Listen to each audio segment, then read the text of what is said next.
بسم الله الرحمن الرحيم والصلاة والسلام على أشرف المرسلين. Salam alaikum. Bonjour tout le monde. Aujourd'hui, on va voir ensemble le chapitre numéro 4, toujours le module asservissement et régulation. On va voir aujourd'hui l'étude des systèmes de base. On va commencer par les systèmes du premier ordre. Comme toujours, on doit passer par la définition. Donc, vous avez tout simplement un système, il est du premier ordre quand l'entrée x de t et la sortie y de t sont reliées par une équation différentielle, la forme taux la dérivée de y de t sur dt plus y de t est égal à kx de t. Sachant que taux représente une constante de temps, k c'est le gain statique quand oméga égale à 0. Et toujours, nous avons taux et k sont positifs, supérieurs à 0. Maintenant, si on va appliquer la transformée de Laplace avec les conditions initiales nulles, on obtient que taux s, y de s plus y de s égale kx de s. La fonction de transfert, on peut la mettre la forme f de s égale la sortie y de s sur une entrée x de s. On peut avoir la forme k divisé par un taux par s, sachant que c'est une fonction de transfert du système du premier ordre. On va parler maintenant, deuxièmement, des réponses aux entrées typiques. Et on va commencer par la réponse à l'échelon unité, ou bien ce qu'on appelle la réponse indicielle. Dans ce cas, on aura x de t égale à 1, ce qui implique que sa transformée de la place x de s égale à 1 sur s. Quelle est la valeur de sortie de y de t? Nous avons que y de s égale à x de s multiplié par k sur 1 plus tau s. On peut obtenir y de s de la forme 1 sur s, on va remplacer x de s par sa valeur qui est égale à 1 sur s, multiplié par k sur 1 plus tau s. On va appliquer la transformée de la place inverse pour arriver à trouver y de t. Donc, y de t, c'est la transformée de la place inverse de y de s égale à k multiplié par 1 moins exponentielle t sur tau. On appelle ça une réponse indicielle d'un système du premier ordre. Comment tracer cette figure? On doit commencer par calculer la limite de y de t quand t tend vers l'infini. On obtient que la valeur égale à k. Ça, c'est la réponse définitive du système régime permanent. Tau, c'est la constante de temps, donc le temps au bout duquel la réponse du système atteint les 63% de sa valeur définitive. TR représente le temps de réponse. TR égale à 3 taux permet de séparer le régime permanent du régime transitoire. Donc, vous avez le régime transitoire entre 0 et TR et le régime permanent au-delà de cette valeur qui est envers K. Deuxième type de réponse, c'est la réponse à une rampe ou bien à un échelon de vitesse. Dans ce cas, x de t égale à t, on va appliquer la transformée de la place, on obtient x de s égale à 1 sur s au carré. On va remplacer dans la formule de y de s, on obtient 1 sur s au carré multiplié par k sur 1 plus tau s est égal à k multiplié, on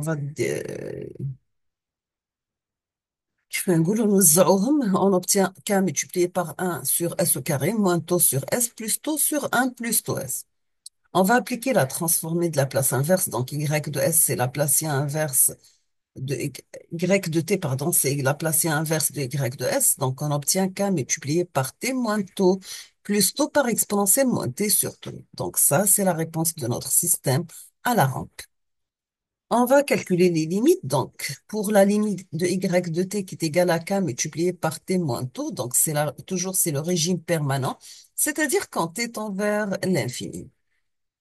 Il correspond à une droite de pente k, mais retardée d'un temps tau, et le régime transitoire correspond à k multiplié par tau par exponentielle moins t sur tau. Troisième type de réponse, c'est la réponse à une impulsion. Y de s égale à Dirac de t, qui a pour transformer de la place y de s égale à 1. Dans ce cas, on obtient la sortie y de s, mais la forme k divisé par 1 plus tau s. À travers sa transformée de la place inverse, on obtient y de t impulsionnel égale à k sur taux exponentiel moins t sur taux. Voici sa représentation graphique. Donc, vous avez la limite maximale égale à k sur taux et la valeur exponentielle moins l'infini, c'est 0. Donc, étant vers l'infini lorsque t tend vers 0. Quatrième type de réponse, c'est la réponse sinusoïdale ou bien ce qu'on appelle harmonique. La réponse y de t, c'est une sinusoïde de même pulsation que le signal d'entrée avec d'amplitude et de phase différentes. Nous avons x de t égale à E0 sinus oméga t, y de t égale à E0 sinus oméga t plus phi.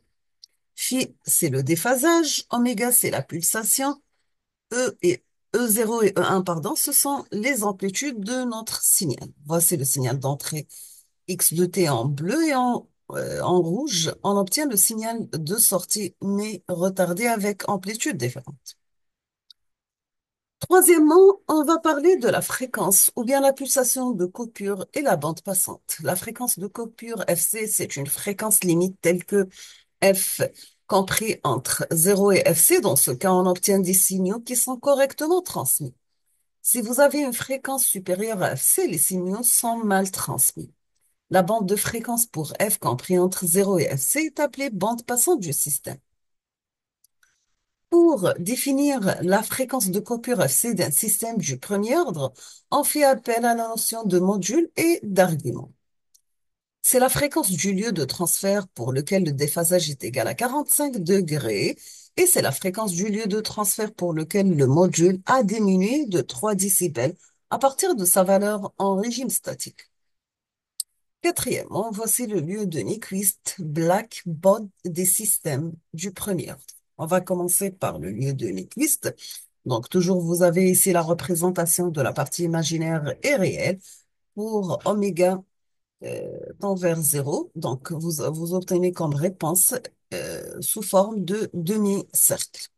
Voici la représentation du lieu de Black en fonction du déphasage, bien sûr, avec une fréquence de coupure. Le lieu de Bode, donc vous avez le module et la représentation de la phase, toujours avec la fonction ou bien ce qu'on appelle la pulsation de coupure. Cinquièmement, on va parler des systèmes du premier ordre particulier et on va commencer par le système dérivateur. Donc, ce système délivre à sa sortie un signal proportionnel à la dérivée du signal appliqué à l'entrée. Y de t, ça sera la forme k par la dérivée de x de t sur dt. A pour transformer de la place x de s égale à ks x de s. À la sortie, on obtient f de s égale y de s sur x de s, mais la forme ks. Donc, ça, c'est système dérivateur. Pour l'intégrateur, donc, ce système délivre à sa sortie un signal proportionnel à l'intégrale du signal appliqué à l'entrée. Y de t, ça sera k par l'intégrale de 0 à t de x de t dt. Si on va appliquer la transformée de la place, on obtient f de s égale à k sur s. Deuxièmement, on va entamer les systèmes du deuxième ordre. Et comme toujours, on doit passer par la définition. Donc, un système, il est du deuxième ou bien second ordre quand l'entrée x de t et la sortie y de t sont reliées par une équation différentielle de la forme a0 y de t plus a1 la dérivée de y sur dt plus a2 la dérivée seconde de y sur dt égale à b0 x de t. Sachant que a0, a1, a2 et b0, ce sont des constantes positives. On va appliquer la transformée de la place maintenant. Donc, on obtient f de s égale y de s sur x de s égale à B0 sur A0 plus A1S plus A2 S au carré. On peut la mettre la forme de K sur 1 de Xi sur oméga n S plus S au carré sur oméga n au carré. K représente le gain statique du système. Oméga n, c'est la pulsation naturelle ou bien propre non amortie et l'unité, c'est radians par seconde. Xi, c'est le coefficient d'amortissement sans dimension. Deuxièmement, on va entamer les réponses aux entrées typiques et on va commencer à une réponse toujours à l'échelon unité ou bien une réponse indicielle. Vous avez y de s, la forme 1 sur s par k sur 1 de xi sur oméga n s plus s au carré sur oméga n au carré. Nous avons deux cas qu'il faut prendre en considération suivant les valeurs de xi. Premier cas, si vous avez xi entre 0 et 1, la réponse c'est une sinusoïde amortie. Le régime transitoire est est sous forme d'oscillation de pulsation oméga p égale oméga n par la racine de 1 moins c au carré. C'est la pulsation propre ou bien pseudo-pulsation. Donc, voici la représentation dans la première partie pour le régime transitoire et après on obtient notre régime permanent. Les oscillations sont amorties, elles sont visibles que si vous avez xi inférieur à 0,7. Pour le temps de réponse Tp est égal pi sur oméga p, c'est le temps correspond au premier sommet de la sinus amorti, pardon. On passe au deuxième cas si vous avez xc supérieur ou égal à 1. Dans ce cas, le système du deuxième ordre est équivalent à un système du premier ordre et sa réponse, elle est la suivante. Donc, vous avez le régime transitoire. Après le régime permanent, le régime transitoire est apériodique, c'est-à-dire pas d'oscillation. Deuxièmement, si on va parler d'une réponse sinusoïdale harmonique, donc vous avez x de t, la forme EM sinus oméga t, y de t, ça sera EY sinus oméga t plus phi. La sortie, c'est une sinus d'amplitude et de phase différence. Et voici la représentation de l'union de Nyquist, Black et Bott.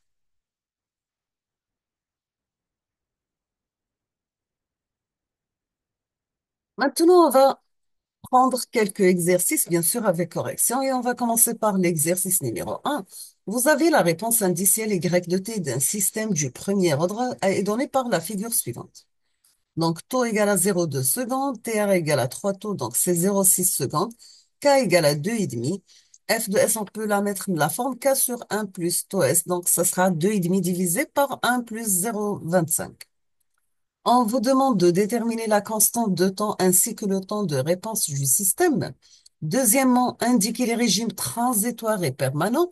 Troisièmement, déterminer le gain statique de ce système. Et quatrièmement, on vous demande de déduire la fonction de transfert de ce système.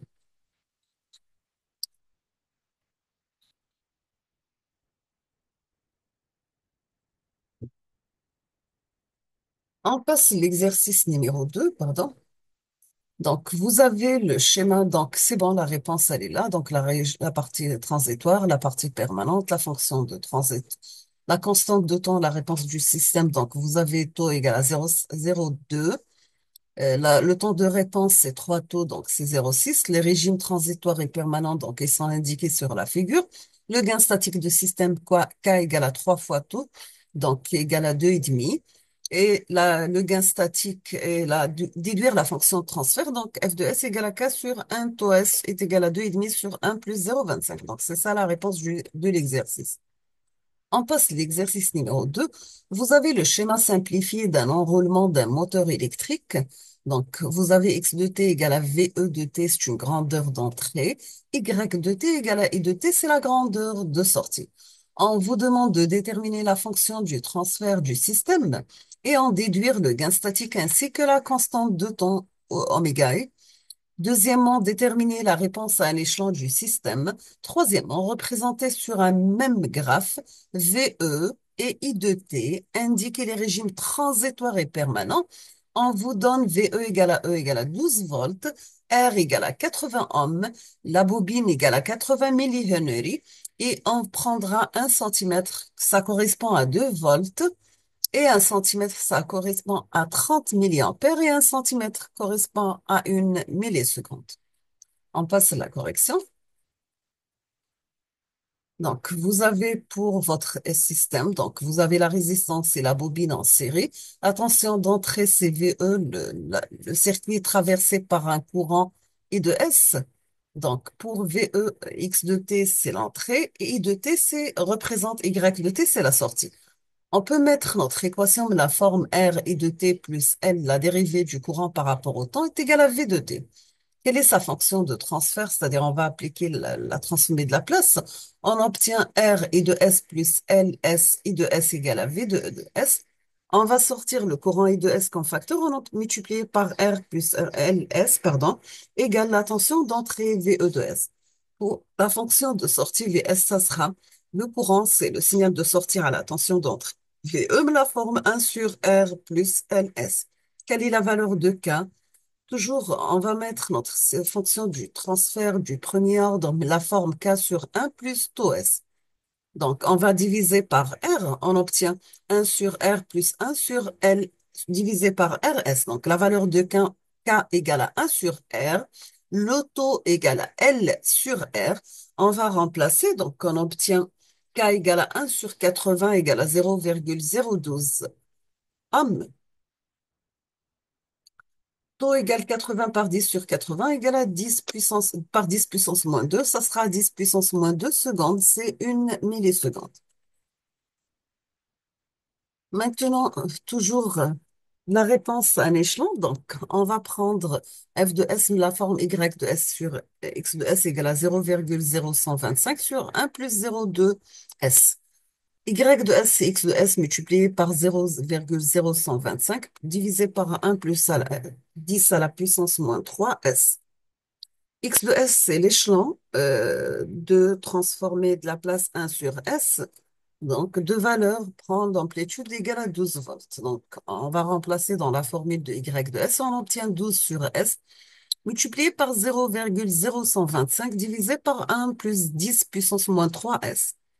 On va simplifier, on obtient 1 sur S par 0,15 divisé par 1 plus 10 puissance moins 3S. On peut mettre notre signe fonction de transfert de sortie Y de S, mais la forme AS plus B sur 1 plus 10 puissance moins 3S.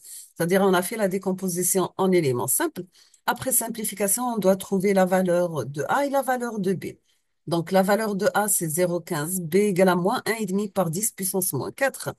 On va remplacer, on obtient l'équation du courant I de T, mais la forme 0,15 moins 0,15 exponentielle moins T. Donc, en ampères, si on va la remplacer en milliampères, on obtient 150 moins 150 exponentielle moins T. Voici la représentation de notre forme du signal de sortie pour Y de T. Donc, vous avez la partie transitoire et la partie du régime permanent au-delà de 3 taux. On passe à l'exercice numéro 3. Dans cet exercice, vous avez un système hydraulique qui est constitué d'un réservoir d'eau muni de deux vannes, l'une pour le remplissage et l'autre pour le vidange. Vous avez x de t égale à QE de t, c'est la grandeur d'entrée. Y de t égale à H de t, c'est la grandeur de sortie. Voici la représentation de votre système graphique. Vous avez les conditions initiales sont nulles. Le réservoir est vide à T égale à 0. Le débit de vidange QR est proportionnel à la hauteur H. Donc, QR égale A H de T. Le débit A de T moins AX de T moins AY de T est responsable à la variation delta V sur dt du volume V de T qui est égal à AH de T. On vous demande la première question. Déterminer la fonction du transfert du système. Deuxièmement, déterminer le gain statique ainsi que la constante de temps oméga, pardon, segment, j'ai oublié la prononciation de la valeur.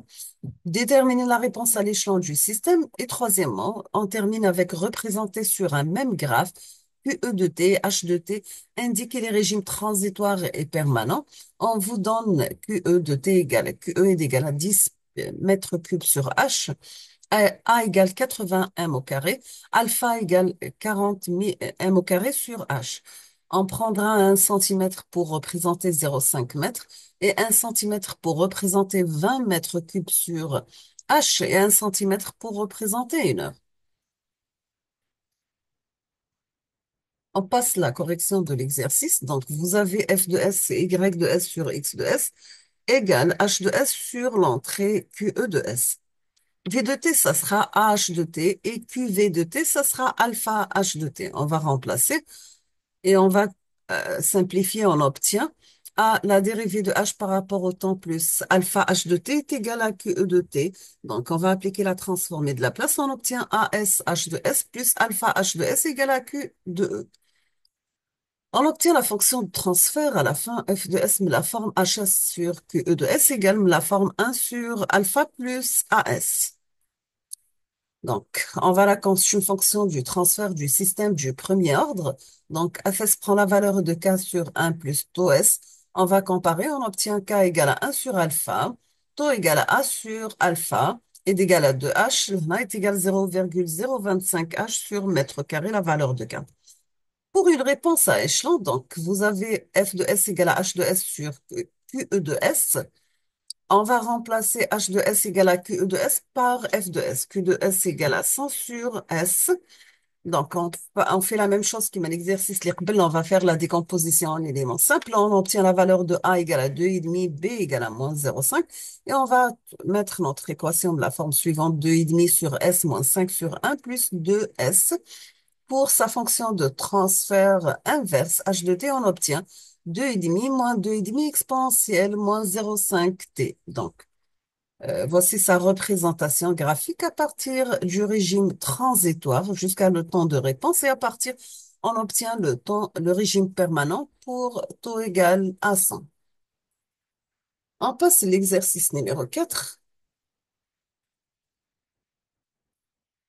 Vous avez la réponse indicielle y de t d'un système du second ordre dont le coefficient d'amortissement xi égale à 0,5 est donné par la figure suivante. On vous demande de déterminer graphiquement le gain statique, la pseudo-pulsation, ainsi que la pulsation naturelle. Et on termine avec deuxième question, en déduire l'expression de f de s. On termine l'exercice numéro 5. Après, on passe la correction des deux exercices. On veut étudier exercice numéro 5. On veut étudier la réponse à l'échelon du système électrique ci-dessus. Donc, vous avez résistance bobine enserrée, condensateur avec une tension de sortie VC de T.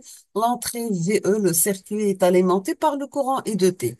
Donc, X de T égale à VE de T, c'est la grandeur d'entrée. Y de T est égal à VC de T, c'est la grandeur de sortie. On vous demande d'établir la fonction de transfert f de s du système. Deuxièmement, calculer les paramètres de f de s et commenter. On vous donne la tension E égale à 10 volts, la bobine 1 Henry, condensateur 5 microfarad, la résistance 220 ohms, puis R de R1, puis R2 égale à 1000 ohms.